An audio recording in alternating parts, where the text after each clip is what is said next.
And what does a disgraced former CIA director do with himself after being stripped of his high-level security clearances? He finds a job. Where? In the Obama administration, of course.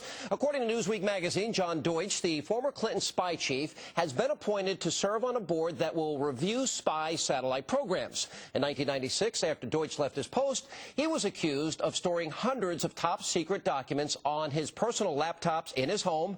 An investigation ensued, and Deutsch was stripped of his clearances and pled guilty to a misdemeanor. Then, in one of his final days in office, President Clinton issued one of his patented last-minute pardons on Deutsch's behalf. Now, Republicans and Democrats alike have voiced concern over this new appointment, calling into question his qualifications to hold what Newsweek referred to as a, quote, ultra-top security clearance. Now, you know, rather than recklessly endanger our national security, I kind of wish that Obama would just go back to the good old days, you know, when he appointed people just didn't pay their taxes. And finally tonight, it's another foot in mouth. In only a few short months, President Barack Obama has systematically rolled back a number of programs that were authorized by the Bush administration to fight the global war on terror. Well, yesterday, in his first televised interview since leaving office, former Vice President Dick Cheney had some very strong words for the White House. Let's take a look. I think those programs were absolutely essential to the success we enjoyed of being able to collect the intelligence that let us defeat all further attempts to launch attacks against the United States since 9/11. I think that's a great success story. President Obama campaigned against it all across the country, and now he's making some choices that, in my mind, will in fact raise the risk to the American people of another attack.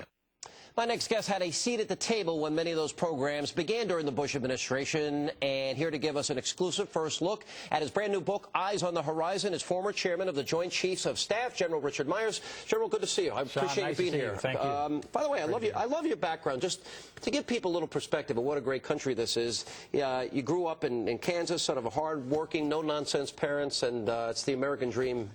It really is, in many respects. And I mean, for better or worse, nobody to pick me in high school or at the university level that, gee, this guy's going to go on and be some four-star general. I mean, nobody picked me to be anything, so you know, the fact that I'm here with you. But we appreciate, first of all, your reaction to Dick Cheney's remarks. Well, I think, you know, one of the things that I had that made my tenure unique was I came on right after 9/11. 20 days after 9/11, I'm chairman of the Joint Chiefs of Staff. Clearly, the security of this country was one of the most important things that any of us thought about in the military or our civilian bosses, the president, the vice president, the secretary of defense, Colin Powell. And so that really predominated all our thinking. And I think the Vice President's right that we've got to be really vigilant. There are still folks that want to do us in. Do you think he's saying that this is going to raise the risk of attack on the American people? I mean, which is, I think, the hardest line he used here. I interpreted that to be, and the line that I use, it's a pre-9/11 mentality. Well, I think the further away we get from 9/11, the dimmer our memories are about that event. And I think we're not maybe quite as alert. We get a little complacent. And I think we ought to guard against that. And in fact, in the book, I have a chapter that talks about kind of the way forward with how we deal with violent extremism. And I think it's important. But if we can't use the term war on terror, if we can't use the term enemy combatants, it sounds to me like in many ways, even linguistically, we have literally, you know, surrendered. And is that too harsh a term? Or we're not going to use enhanced interrogation? We're going to close Gitmo?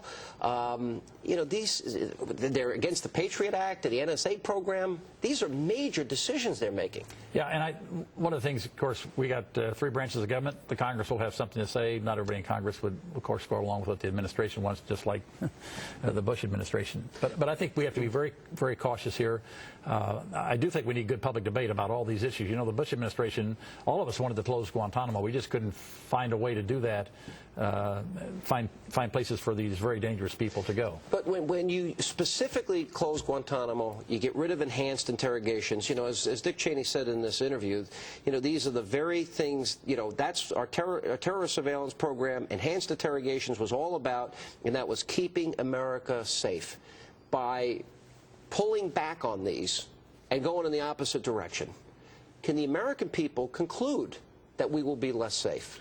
I think we have to be very careful what we pull back. We have a lot of the things, and more than just what was mentioned on the tape segment we saw. There are a lot of things put in place that made us safer, clearly, that stopped attacks. We have to be very, very careful. Now, a new president will approach things differently. Clearly, how we well, I think you're genuine, because I think I've known you. I've gotten to interview you a lot over the years. Is any of their decisions concern you? Maybe that's another way to put it. Do you think they're making them? Maybe you don't want to delve into the political arena, but from a military standpoint, as somebody who was there, 20 days after 9/11, is there any of these decisions that worry you?